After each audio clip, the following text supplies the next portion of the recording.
ఈరోజు 50వ డివిజన్లో CC road భూమి పూజ చేయడం జరిగింది కృష్ణమందిర ప్రాంతంలో. ఈ కార్యక్రమంలో గౌరవ మేయర్ నీతు కిరణ్ గారు మరియు స్థానిక కార్పొరేటర్ బట్టు రాఘవేంద్ర గారు, ఇతర కార్పొరేటర్లు, 50వ డివిజన్ అనేక మంది సోదరమణులు పాల్గొనడం జరిగింది. నిజంగా చెప్పాలంటే చాలా శుభదినం. 10 నెలల కాంగ్రెస్ ప్రభుత్వంలో మొట్టమొదటి భూమి పూజ చేయడం జరిగింది రోడ్ గురించి. ఇది మున్సిపల్ ద్వారా ప్రతి డివిజన్కు 10 లక్షల రూపాయల జనరల్ ఫండ్ స్కీమ్ ఇది. అదేవిధంగా నగరంలోని అన్ని డివిజన్లలో కూడా 10 లక్షల వరకు ఆల్రెడీ శాంక్షన్ అయింది. ఇంతేకాకుండా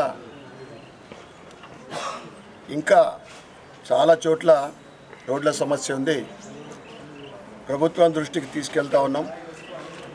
స్పెషల్ ఫండ్ ద్వారా ముఖ్యంగా నిజామాబాద్ నగరంలోని రోడ్లు, డ్రైనేజీలు, ఇతర సమస్యలు ఇక్కడ ఉన్నాయి. రాబోయే ఒక వారంలో ముఖ్యమంత్రి రేవంత్ రెడ్డి గారికి కలిసి నగరానికి సంబంధించిన అభివృద్ధి పనుల గురించి ఒక లెటర్ ఇవ్వడం జరుగుతాం. ఈరోజు ఈ 50వ డివిజన్ ప్రజలందరికీ కూడా అందరికీ ఈ శుభ సందర్భంగా శుభాకాంక్షలు, శుభాభినందనలు. భారత్ మాతాకి జై.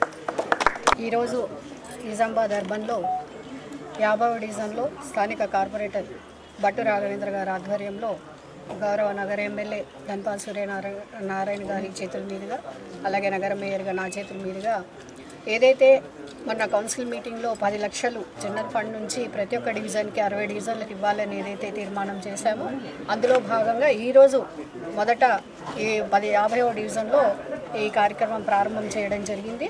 చాలా ఆనందంగా ఉంది.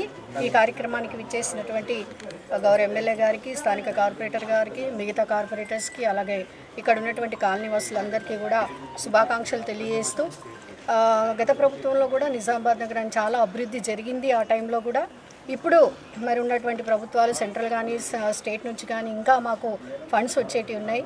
ఇంకా ఫండ్స్ అందినా కొద్దీ మేము ఇంకా కార్యక్రమాలు చేయాలని చెప్పేసి అనుకుంటా ఉన్నాము.